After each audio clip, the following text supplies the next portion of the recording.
vous êtes depuis quelques jours directrice de cabinet de Patrice Célie à la mairie de Saint-Benoît, mais avant, il n'y a pas encore très longtemps, vous étiez attaché parlementaire au Parlement européen, au sein du groupe socialiste, et vous avez vécu en direct l'arrivée des policiers qui sont venus arrêter la vice-présidente qui est accusée de corruption au profit du Maroc et du Qatar. Est-ce que vous pouvez nous raconter ça?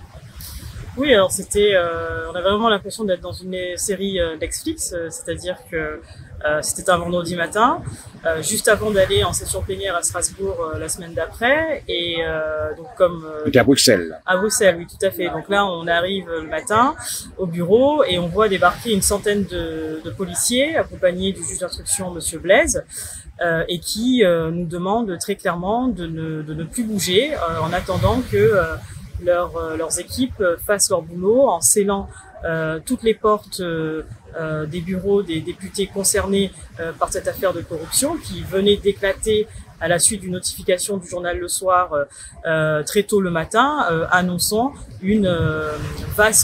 un vaste réseau de corruption en lien avec le Qatar, avec en première ligne un ancien eurodéputé Antonio Panzeri, italien, et la vice-présidente du Parlement européen, Eva Kaili, ainsi que son compagnon Francesco Giorgi, qui était assistant parlementaire au sein du groupe socialiste. Donc, alors évidemment, donc vous les connaissez tous, c'était tous des élus ou des attachés parlementaires du groupe socialiste. Exactement, des collègues, voire des amis, parce qu'on avait l'habitude, c'était un peu la culture au Parlement européen, après les commissions parlementaires, les réunions de travail, d'aller boire des coups pour débriefer un petit peu de tout ce qui avait été discuté au préalable. Et c'est vrai que ça nous a fait pratiquement un choc d'apprendre que ces personnes-là étaient directement impliquées dans ce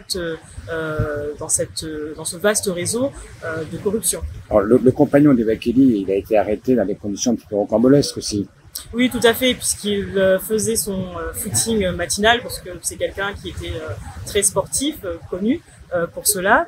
Et le matin de son arrestation, donc il fait son jogging et puis il se fait directement interpeller par la police. Et par la police belge, et puis ensuite c'est allé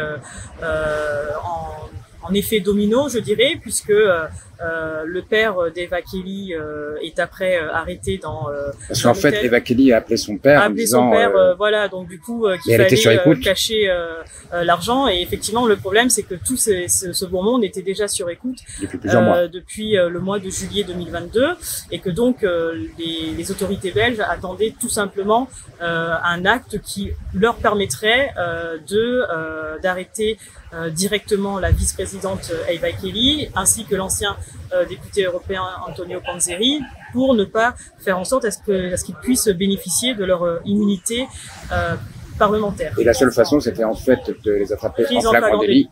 Et le fait qu'on ait arrêté son compagnon devant elle, elle a pris son téléphone, elle a appelé son père en disant cache l'argent. La police n'avait plus qu'à faire son travail en pénétrant dans leur appartement et en saisissant toutes les valises et boîtes contenant une somme d'argent considérable. Alors, il y avait combien chez elle? Alors apparemment, selon les journalistes et les autorités policières belges, à peu près 150 000 €, et des sommes aussi tout aussi considérables, près de 600 000 € chez l'ancien eurodéputé Antonio Panzeri, donc en tout près de 1,5 million d'euros. Et il y avait 700 000 € avec le papa dans les valises. Et aussi, oui, dans la valise, à l'hôtel du Sofitel. Donc à peu près 1,5 million d'euros qui ont été récupérés par la police, donc qui est quand même des sommes qui ne sont pas anodines. Et maintenant, vous voilà à la mairie de Saint-Benoît, au cabinet de Patrice Célie. Absolument, pour une nouvelle aventure politique, un peu plus sereine, je l'espère, et transparente. Et voilà, donc j'ai une nouvelle ère, une nouvelle aventure qui débute pour ma personne.